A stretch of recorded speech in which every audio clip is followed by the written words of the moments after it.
Hey guys, Manny here, and in this video, I'm gonna talk about 5 key takeaways from the Nintendo Direct that occurred last week. I believe at the time of this recording, it's exactly 1 week, 7 days that this occurred.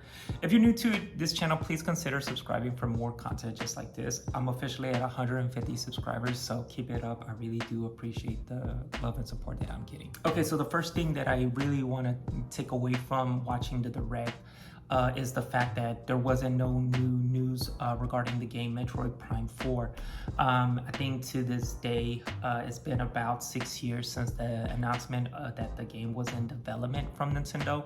And ever since then, there's probably been like little bit of knickknacks, little tiny news. I think the only one to my recollection was the fact that Nintendo put Retro Studios, a development team, to be in charge of making the game. But ever since then, there hasn't been like a teaser, a video, a screenshot, anything regarding Metroid Prime 4. And I feel like this would have been the perfect time because we are really entering the twilight of the Switch's life cycle here.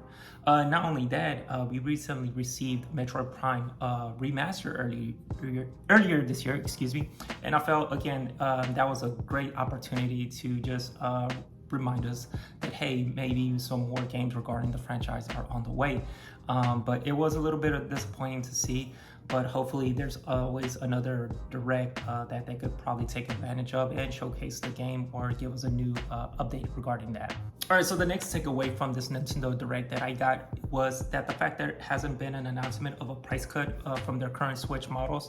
And I think that's a major miss given the fact that Microsoft and Sony have their own consoles of their own, and they're recently new, about 2 or 3 years. So how further along can you compete given the fact that you are using 6-year-old or 7-year-old dated technology to compete with like consoles that can output maybe 4K-ish resolution there. If there's a customer that has $300, like what's to say that they'll save some more money and dish out a PS5 or a Xbox and purchase that instead? So I feel as if Nintendo should have at least introduced or made an announcement that, hey, maybe our Switch Lite or our current OG model is $179 and $279 respectively. So I feel like, yeah, that's a big miss there. All right, so the third takeaway, or the third announcement, number 3, is the announcement of Batman Arkham Trilogy and the Metal Gear Solid Volume 1 collection. I thought that's a great plus on Nintendo's part because think about it. There are users or video gamers that are just dedicated to the Nintendo Switch rather than whatever Microsoft and Sony have for their consoles. And I think that's a big plus because you are introducing those franchises to an audience that has never played any of those games before. And I really didn't think about it at the time of watching that announcement or the Direct because I was in the viewpoint of my experience as a gamer. I've already played those games, and believe me when I say this, if you haven't played it already, those are great games to play. They're critically acclaimed, and I mean, what hasn't been said about those games? I think if you ever talk to a gamer who's played any of those 2 games that I've like aforementioned, or the games from those 2 collections, excuse me, they would have nothing but good things to say. So introducing those 2, compilation games to a new audience is a big plus on Nintendo. So big ups to them. So the fourth takeaway I got from this Direct was the announcement of Super Mario RPG, which is a remake to the '96 classic that was released on the Super Nintendo system.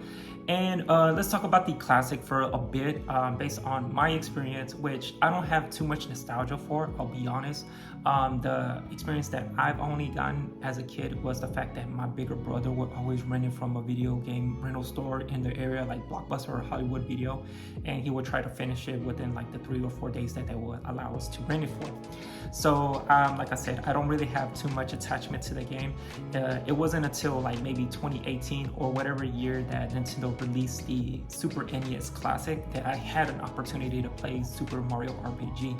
And I get the big fuzz on why people want a sequel to that game or a remake, and now we get that opportunity. Not only that, you will get another chance, or like I said with the Metal Gear Solid and Batman Arkham Trilogy, you get an opportunity to introduce that franchise to a new audience. So big plus, another big plus for Nintendo there.